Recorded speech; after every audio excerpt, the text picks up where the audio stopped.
I'm Peter R. Breggin, MD, and I am a psychiatrist. And the subject today is the suicidally depressed person.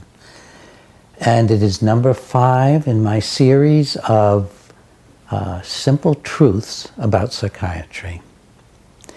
In some of the earlier presentations, I talked a lot about the problems with using drugs, and I'm going to talk more about that in more detail in later presentations.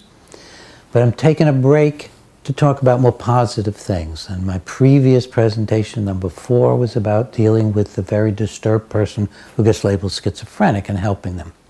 And this time, I'm going to talk about another really frightening experience, which is the suicidal patient. And let me say that I've been doing psychotherapy since 1968. For most of my life, I've had a very full practice of like 30 hours, 35 hours a week, which is many more patients than that because I often see couples and families.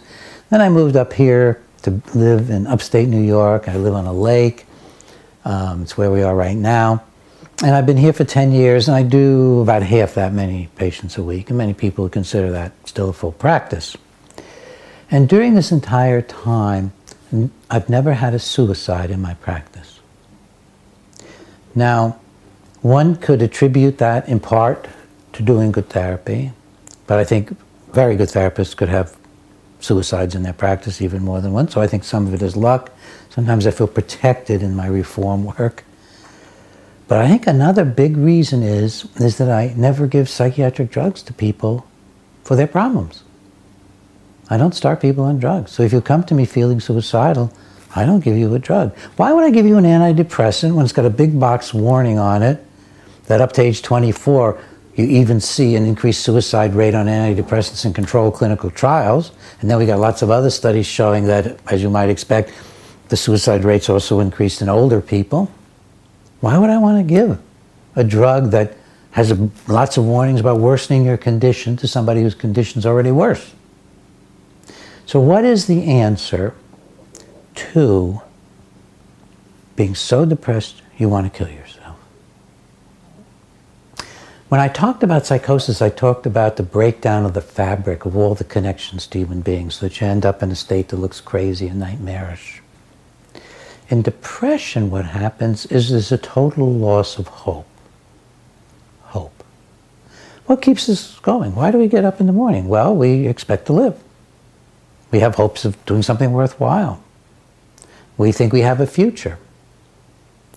But when your internal conflicts, or the effects of your childhood, or the stresses in your marriage, or the loss of loved ones, or the loss of hope for a wonderful life and career, when hope fails, that's when we fall back into depression. So, what's the answer to depression from the viewpoint of a therapist? Well, the most important thing is to be hopeful. You want to be a really hopeful therapist. Just like if you're dealing with a person who's lost their social fabric and can't connect and is distrustful, you want to be a really connecting therapist. In this case, you want to be connecting and really hopeful to overcome the loss of hope. And we know that that's just about the only factor in mental health that we can point to and say it reduces the suicide rate. That is rapport. That's the more technical term, but I don't like that at all. I like the straightforward, a hopeful person. Now, if you go to a psychiatrist and you tell him, I feel so horrible, I feel like my body's rotting, I feel like there's something wrong in my brain, it's hopeless, and the psychiatrist says, well, there is something wrong in your brain, you have a biochemical imbalance. Is that hopeful? Does that give you the sense of, I can triumph? It's in my hands. I can turn my life around. I can stop thinking of compromising. I can start thinking of what I really want to do. I can actually dare love. I can dare stand up for myself.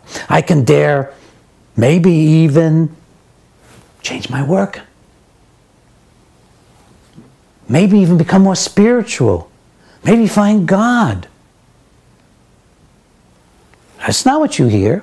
And does your average psychiatrist look hopeful? Go to an American Psychiatric Association meeting.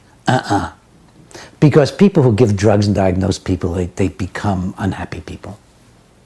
They're not hopeful people. And can you be hopeful during a 10-minute med check? Of course not.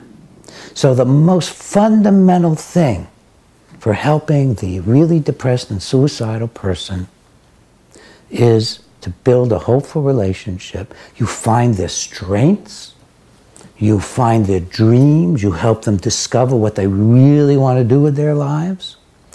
And as in much of the work I do, I find that if there is a family that this person wants to be in and wants to have a life with, then you work with the whole family. And you help them love. You help them get that love out that's been buried by the anger and the rage and the fighting and the disappointment.